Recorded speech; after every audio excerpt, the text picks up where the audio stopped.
आइए संत कबीर जी की 84 साखियों का अनुपम संग्रह कृपा अनुसार श्रवण करते हैं। आइए भक्त कबीर जी की साखी आत्म अनुभव को अंग श्रवण करते हैं।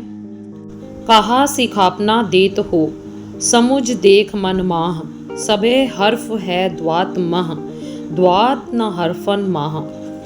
इतनी शिक्षा कहाँ तक देता रहूं, तुम अपने मन में समझकर देखो कि द्वात में सभी अक्षरों की मूल स्याही है, परंतु द्वात की स्याही अक्षरों तक सीमित नहीं है। इसी प्रकार अखिल सृष्टि की मूल प्रकृति परमात्मा के एक अंश में स्थित है, परंतु परमात्मा अखिल सृष्टि तक सीमित न होकर इससे परे असीम है।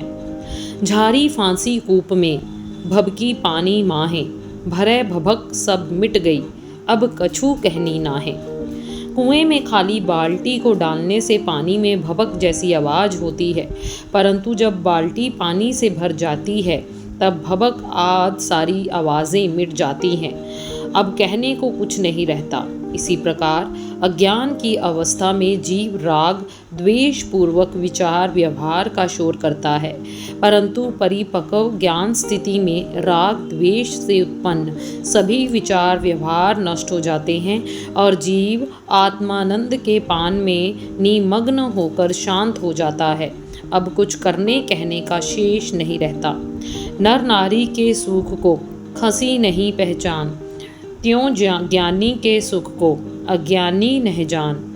जिस प्रकार स्त्री पुरुष के विषय से उत्पन्न सुख को नापुंसक नहीं जान सकता, उसी प्रकार ज्ञानी के सुख को अज्ञानी नहीं जान सकता। भरा होए तो रीतई, रीता होए भराए, रीता भरा न पाइए, अनुभव सोए कहाय। जो धन संपदा स्वास्थ्य आयु आदि से भरा है वह कभी उससे खाली भी होता है, और जो खाली होता है वह फिर कभी भरता है। किंतु आत्मा अपने स्वभाव आनंद से ना कभी खाली होती है, ना उसमें कुछ अतिरिक्त भरने की गुंजाइश है। आत्मा खाली भरे से दूर पूरी की पूरी है, यही अनुभव कहलाता है। सुखपत माही सब गले, मन बुद्ध चित्त प्रकाश, छिनक माह पर लय भया, को ठाकुर को दास।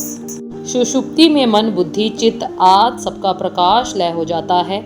उसी प्रकार जिस फल में आत्मस्थिति रूप प्रलय होता है, उस फल ना कोई ठाकुर रूप परमात्मा रहता है, ना कोई दास रूप जीवात्मा, अपितु सभी उपाधियों से रहित मात्र सत्य चेतन तत्व ही बाकी रहता है, और सभी दृश्य अदृश्य संसार शरीर उसी में लीन हो जाते हैं।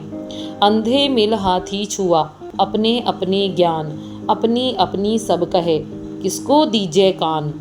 बहुत से अंधों ने मिलकर हाथी को छुआ, जिस अंधे ने हाथी के जिस अंग को छुआ, उसी अंग के अनुसार सभी अपनी अपनी बात कहने लगे।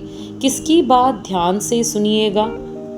भक्त कबीर जी की अगली साखी सहज को अंग जल्द ही आप सबको श्रवण करवाएंगे।